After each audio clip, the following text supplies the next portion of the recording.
मध्य प्रदेश में चुनावी ऐलान हो चुका है। आगामी समय में होने वाले विधानसभा चुनावों में एमपी में 230 सीटों पर चुनाव होंगे।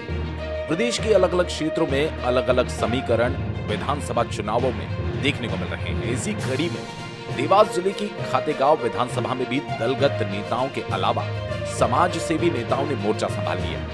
अपनी नाराजगी के चलते लगभग 100 सीटों पर चुनावी ऐलान करने वाली क्षत्रिय करणी सेना परिवार से भी इस विधानसभा के लिए प्रत्याशी को उतारा गया। माना जा रहा है कि क्षत्रिय समाज के बाहुल्य क्षेत्रों के अधिकांश वोटों के साथ अन्य समाजों के वोटों को साध कर क्षत्रिय करणी सेना परिवार के प्रत्याशी काफी प्रभावित करेंगे। इस विधानसभा करणी सेना परिवार ने महेंद्र सिंह चौहान को अपना प्रत्याशी बनाया। जानकारी देते हुए क्षत्रिय करणी सेना परिवार के प्रदेश अध्यक्ष इंदल सिंह राणा ने बताया कि हम फिलहाल 80 सीटों पर हमारे प्रत्याशियों को उतार रहे हैं। हमें सरकार ने धोखा दिया और हमारी मांगों को मानने का ढोंग किया। राणा ने बताया कि महेंद्र सिंह चौहान वर्तमान में जिले के एक गांव से जनप्रतिनिधि हैं, साथ ही समाज सेवी भी।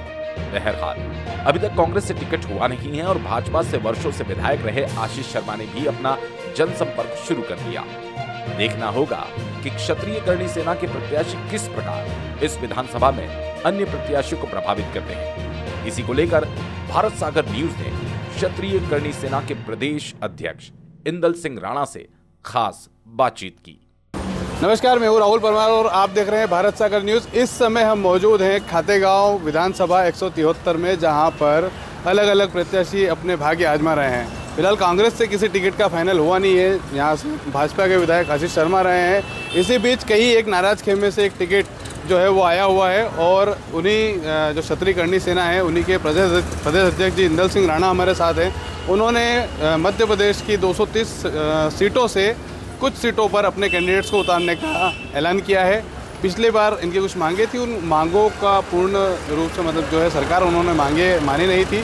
इसलिए जो प्रदेश अध्यक्ष हैं और इनके जो राष्ट्रीय अध्यक्ष शेखावत जी, इन्होंने तय किया कि हम मध्य प्रदेश में अलग अलग जहां इनके समाज के प्रतिष्ठित लोग या फिर समाज के बाहुल्य लोग हैं वहाँ पर से अपने अपने कैंडिडेट्स को उतार रहे हैं। किस तरह का क्या आयोजन हो या किस तरह की आगे रूपरेखा है वो हम बात करेंगे इंदल सिंह जी से। सर नमस्ते, सबसे पहले तो आपको नमस्ते, जय माता दी। भारत सागर न्यूज़ में आपका स्वागत है। मध्य प्रदेश में 230 सीटों पर अलग अलग लोग नाराज हैं, लेकिन आपका जो खेमा है वो किन्हीं मांगों को लेकर के नाराज चल रहा था और आपने तय किया कि हम कुछ विधानसभाओं पर अपनी सीटें जो है अपने कैंडिडेट्स उतारेंगे।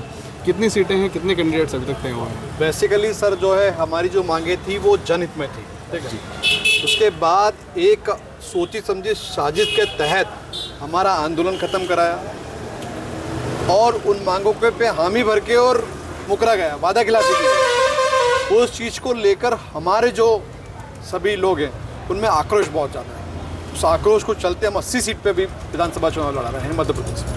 80 सीटों पर कितने लोगों का मतलब कितने आश्वस्त हैं आप कि हम मैक्सिमम सीटें यहाँ से निकाल लाएंगे या फिर कुछ प्रभावित कर पाएंगे? किस तरह का जो है टारगेट किया हुआ है? देखिए, जब लड़ता है आदमी तो जीतने के लिए लड़ता है, आप जानते हैं बात। और संभवतः हम तो चाहेंगे हमारी सभी सीट निकले और हम विनर रहें, तो हम जीतने के लिए लड़ रहे हैं।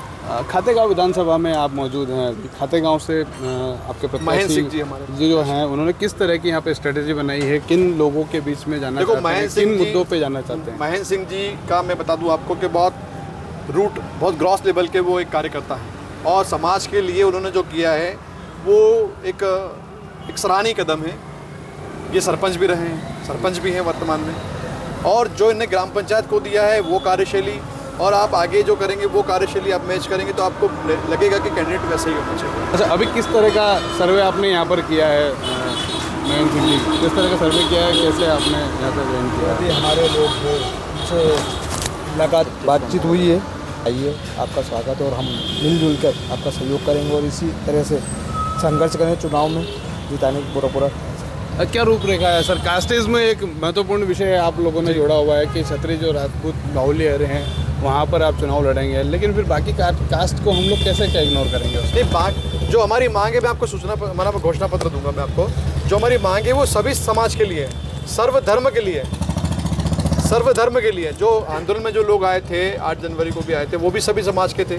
27 जनवरी को जो लोग आए थे वो ज़रूर वहाँ भी सभी समाज के लोग आए, लेकिन दोनों ही बार इनने जो आंदोलन को ग्रिप में लिया और हमें आश्वासन दिया आश्वासन इस हद तक दिया कि हम उनकी बात मानने को आतुर रहे या मान ही लें, और उसके बाद छल किया।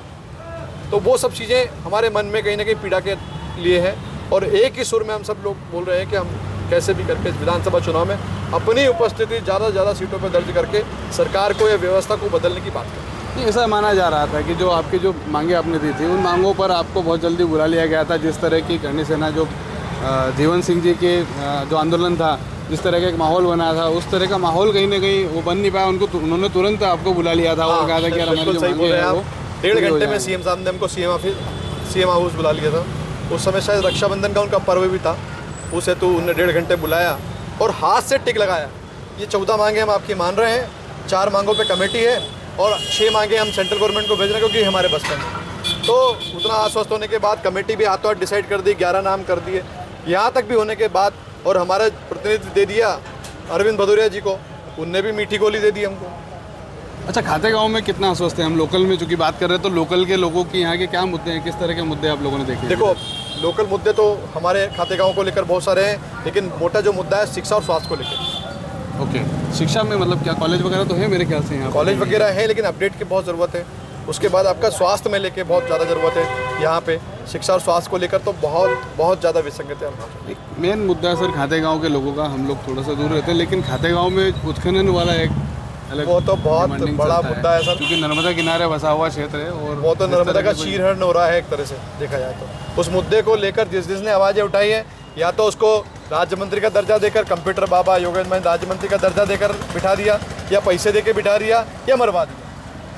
तो वो मुद्दा तो हमारा जो है वो तो फ्रंट लाइन पे खेलने के लिए है ही, और बहुत ताकत से खेलेंगे उसमें। कितने प्रतिशत आश्वस्त हैं आप इन 80 सीटों पर, और स्पेशली खातेगांव से? 101% जीतेंगे सर। और किस तरह का, मान लीजिए मैक्सिमम सीटें यदि आपकी आती हैं, तो क्योंकि बहुमत वाला तो 80 सीटों पर जा नहीं रहा है, तो किसी का सपोर्ट करेंगे, किसी पार्टी से जुड़ेंगे बाद में? वो क्योंकि ऑलमोस्ट जीवन सिंह शेरपुर जी का भी पिछले दिनों एक प्रेस वार्ता हुई थी, उसमें उन्होंने कहा था कि हमको बीजेपी वालों ने धोखा दिया, हम कांग्रेस के साथ में जाएंगे। वो समय सब बैठ के डिसाइड करेंगे, क्योंकि अब हम लोग समाज में और सब में फूट नहीं चाहते, तो सब बैठ के डिसाइड करेंगे कि हमको किस तरफ जाना है। ठीक है, तो ये थे हमारे साथ इंदल सिंह जी, जो प्रदेश अध्यक्ष है क्षत्रिय करणी सेना के, और विधानसभा के यहाँ के प्रत्याशी हैं, जो इन्होंने अपनी अपनी बातें रखी हैं। अलग अलग तरह के मुद्दे हैं, अलग अलग तरह के जो कैटेगरी हैं वो लेके जा रहे हैं, और 80 विधानसभाओं पर अभी फिलहाल अपने कैंडिडेट्स उतारने जा रहे हैं। देखना होगा कि ये 80 विधानसभाएँ पूरे मध्य प्रदेश में 230 विधानसभाओं पर कितना असर करती है।